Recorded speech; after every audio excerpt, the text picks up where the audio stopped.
Hello and welcome to the third installment of Brian Anken's question and answer session here with VMI head lacrosse coach Brian Anken. Coach, good to see you again. John, thank you. Appreciate it. As always, you send us 5 questions to lacrosse@vmi.edu, and Coach Anken will answer the top 5 here on camera. Coach, let's start off with this one from Jeff in Springfield, Virginia. Coach, how has recruiting changed for you at VMI, a Division I school, compared to your time at Lycoming College, a Division III school, and at Mars Hill, a Division II school prior to that? Well, I think it's definitely given me a lot of appreciation of recruiting at the different levels. You know, being one of the head coaches who's had the privilege of coaching at a Division I, II, and III, you understand the process and how the process itself changes. At the Division I level, there's just a lot more accountability, certainly through the NCAA and going through the clearinghouse and those aspects. The philosophy really doesn't change. You know, I'm still looking for people with great character, very, very good athletes that are interchangeable in different positions and can play an up-tempo style. So that doesn't change at all.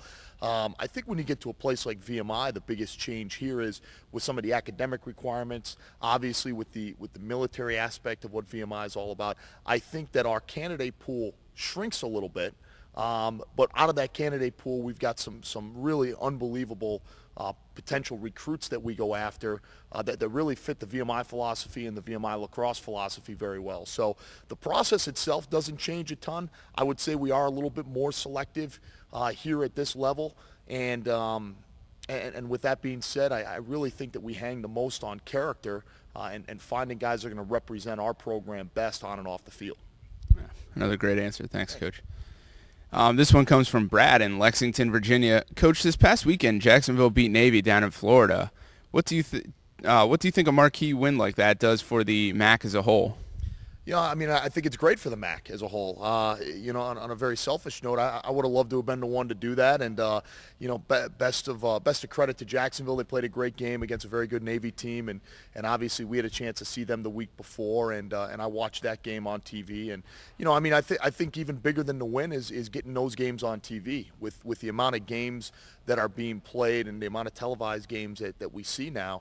Getting MAC games on television are great for us, and I think we've got a couple this year. I think Sienna's got one. Obviously, Jacksonville had a great one. It draws a lot of attention to our conference. We always brag about the fact that we're the most competitive conference, top to bottom, and any year, really anybody can win this conference and get the automatic qualifier to the NCAA tournament. And now it draws a little additional attention, and beating a program that is just as well respected as a Navy program, and even though they're in the transitional period with the coaching change, it's still a great marquee win for our conference, and really speaks volumes about the direction and the level of competition in this conference right now. I mean, Navy is one of the older programs in the country. I mean, over 100 years of lacrosse versus Jacksonville. It's only got 3. You know, do you think that definitely helps boost the viewership for the MAC? I absolutely do. You know, I think you look at these new programs, it doesn't take teams 100 years to be good anymore. I think with the commitments that schools are making, I think with the amount of players playing lacrosse, I think with some of the non-traditional areas that people are going to find great recruits. And then on top of it, you know, you always look for a niche. And in a place like Jacksonville, you got great weather. You've got you're kind of the only game in town down in that area as far as the Division I aspect goes. It doesn't take long to build great programs. I think more importantly, and one thing that we preach here is we know we're going to be a great program, but we're building it the right way, so we're going to be great for a lot of years, and we can scratch the surface of having that, you know, 100-year tradition of being very, very good at the sport of lacrosse, and that's one thing we pride ourselves on building here. Great. This one is from Mark in Canton, Ohio. Hi, Coach. Does practice change during a short turnaround, such as this week, between a game on Saturday and then back to Tuesday, and now you've got another one on Saturday? Yeah, you know, these short turnaround weeks and these 3 games in a 7-day span, there's definite pluses and minuses. Personally, I love it because you never let your highs get too high, your lows get too low. You have to get yourself refocused very quickly. You really have to settle yourself in, change mentality, start to work on a game plan. It's certainly a lot less sleep for the coaching staff as we're getting preparations involved. I think it involves being smart with your players, knowing how hard you can push them, when you can push them, and when you have to pull the reins back a little bit. You know, it's a long season, and playing 1 game a week is great because you get plenty of time to recover, and you get plenty of time to game plan and plenty of time to prep, and sometimes it's almost too much time. And when you get these short weeks here, and you've got good opponents that you're playing 3 different times during the course of 7 days, you really have to take it a day at a time. You have to treat each practice session with a sense of urgency, but with also the understanding that that opponent in front of you is the most important opponent that week, and given a chance after the game to refocus, settle in, and then go and get ready to tackle the next opponent. So there's definitely a little bit of a change to our practice structure because of the urgency factor, but if anything, it's more on how we pull the reins back a little bit to make sure on the longevity piece that we're being very smart. Right. And of course, VMI takes on St. Joe's in its home opener this Saturday at 11 a.m. over at Foster Stadium. Hello, Coach Anken. I saw on MaxSports.com that you were named to the Division I Men's Lacrosse Committee. What will that entail? Yeah, that's a great question, actually. I take over on that committee in September of 2012. It's a 4-year appointment. I'm very proud and honored to have been selected to represent Division I lacrosse on that committee.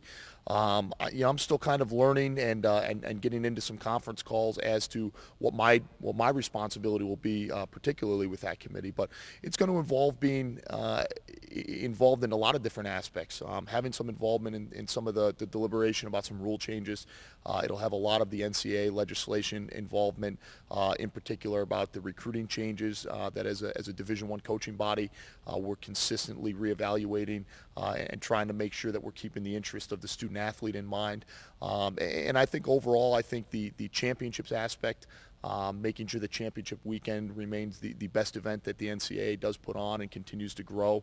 I'm really honored to just have the ability to have some input to represent Division I lacrosse and the Division I coaches on this committee, and to be able to work hand in hand with the NCAA itself. So it's going to be 4 great years. I'm really looking forward to getting involved and hitting the ground running really in September when my appointment begins. That'll be a great representation for both the MAC and VMI.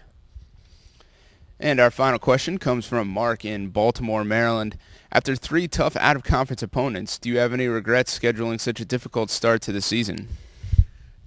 Mark, I'm not a big guy that really believes in regrets, so absolutely not. I'd be the crazy one to say I sometimes regret maybe not even scheduling tougher. I'm a very positive person in the fact that I know our program is going to be competing at the levels of the Armies and Navies and University of Virginia.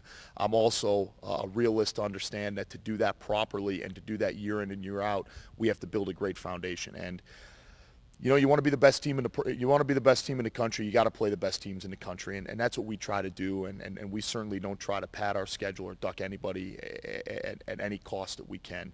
And unfortunately for us, it does mean a little bit of a rocky start to the season this year. But I really believe and I truly believe that we've had some weaknesses exposed, and we have plenty of time to get those things tweaked and fixed in time for the conference playoffs, in time for conference games, which is the most important to us. But we still have a great chunk of the schedule of out-of-conference games right now. And had we have not played those 3 tough games, I don't think we'd have a true identity of how good of a program we really are, how much work we still need, and how good of a program we have the potential to be. And after that, I could tell you sitting right here right now that those 3 games did great things for us as a program. We grew. We learned from them. We've got a lot of great film to break down off of that. We've seen what teams at the highest level have the ability to do. And for us to get to that level, we need to not only be able to play like that, but we need to be able to consistently make those types of changes. So we are looked at as one of those top-tier teams. I love our schedule. I would never look at making those changes. Like I said, I'm not a big regret guy. I regret the fact that we maybe didn't take as good of advantage of some opportunities as we could have. But that's what a young team early in the season has got to really grow with. And I know that we're growing as a program very, very quickly, and I know we're going to start seeing some of the positive influences of that very soon. That'll be great to see in the near future here. That sounds good. And that'll do it for the 3rd installment of Brian Anken's question and answer session. Be sure to send us your questions to lacrosse@vmi.edu by 9 a.m. on Wednesdays, and we will answer them here. For all your news and updates about VMI Lacrosse, be sure to follow them on Twitter at VMI Lacrosse and on Facebook at facebook.com/VMI Lacrosse. And for all your news, information, and updates on all of VMI's athletic teams, please check out VMIKeydets.com.